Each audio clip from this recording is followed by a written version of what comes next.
Bonsoir à toutes et à tous, nous sommes le vendredi 24 décembre et le curry que je te propose aujourd'hui est Wakfu.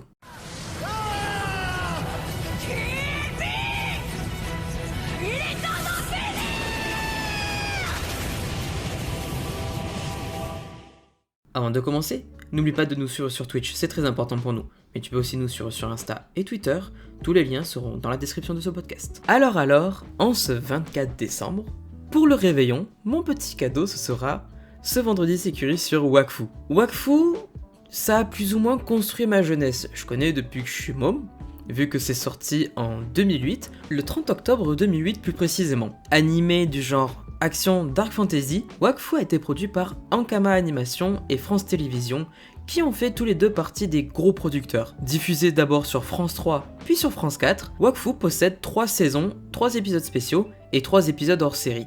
Ce qui nous donne un total de 71 épisodes qui font chacun 24 minutes pour les 3 saisons et 45 minutes pour les épisodes spéciaux. D'ailleurs, pour l'anecdote, Wakfu est une série franco-française créée sous Flash. Je vous conseille d'aller voir la vidéo de Sofiane qui explique un peu comment a été créée cette série et le reste du travail de chez Ankama. Mais bon, trêve de palabres, et maintenant passons au résumé de cette œuvre. Hugo est un jeune enfant de 12 ans qui a été confié à Alibert, un aubergiste ex-chasseur de primes, alors qu'il n'était qu'un bébé. C'est en affrontant Tristepin le Yop, qui était contrôlé par Rubilax, qu'il découvrit qu'il n'était pas un humain comme les autres, car il était en fait un héliatrope.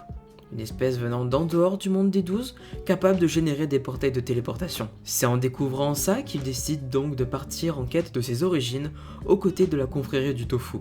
Mais ce ne sera pas sans mal, à cause des ennemis qu'il croisera sur sa route. Alors, pourquoi est-ce que j'aime Wakfu ? Déjà, les 2 premières saisons de Wakfu sont des pépites qui ont construit mon goût pour l'animation quand j'étais enfant. En effet, ça passait sur France 3 puis sur France 4, c'est-à-dire des chaînes qui sont accessibles à tous. En plus, la première saison de Wakfu est très enfantine. On découvre Hugo et ses pouvoirs qui va évoluer et apprendre à connaître ses amis. Mais du coup, ce qui me plaît encore plus aujourd'hui avec Wakfu, eh bien c'est que la série a grandi avec moi en fait. La saison 2 prend un ton plus sérieux, des sujets beaucoup plus profonds pour un enfant d'à peine 15 ans, je parle évidemment de Hugo, qui va prendre en pleine face plein de choses qu'il ne connaissait pas avant et qu'il va devoir assumer. C'est également le cas pour la saison 3, qui a été produite en partie par Ankama comme d'habitude, un peu France Télévisions et aussi par Netflix. Et en voyant la bande-annonce de la saison 4, on peut s'attendre encore à un upgrade du sérieux de la série. Mais même si la série devient plus sérieuse avec les années et grandit avec ses viewers,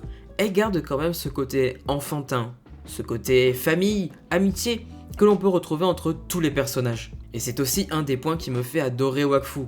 Moi qui suis très branché famille, très branché amis, car ils me sont proches, je me reconnais dans Hugo dans ce ressentiment. Ensuite, l'animation est au poil. C'est quand même fou de se dire que les 2 premières saisons ont été développées sous Flash, un logiciel d'encodage qui leur a permis aussi de faire Dofus ou le jeu Wakfu d'ailleurs. Enfin, pour mon petit péché mignon, le doublage est de très grande qualité. Et ce coup-ci, il ne s'agit pas d'une VF, mais bel et bien de la VO vu que l'œuvre est française.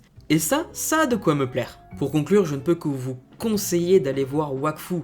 Les 3 saisons et les OAV sont disponibles sur Netflix et les épisodes spéciaux sont disponibles sur YouTube. J'espère vraiment vous avoir donné envie d'aller voir Wakfu car c'est vraiment un des piliers de mon enfance. C'est tellement un pilier que j'ai participé à la campagne participative pour la création de la saison 4. Du coup, comme je l'ai dit, pour retrouver Wakfu, tu retrouveras la série intégralement sur Netflix. Mais tu peux aussi retrouver des coffrets DVD sur le site d'Ankama ou encore en boutique, même si c'est beaucoup plus rare. Sans oublier ADN qui a aussi récupéré les droits sur la série et les OAV.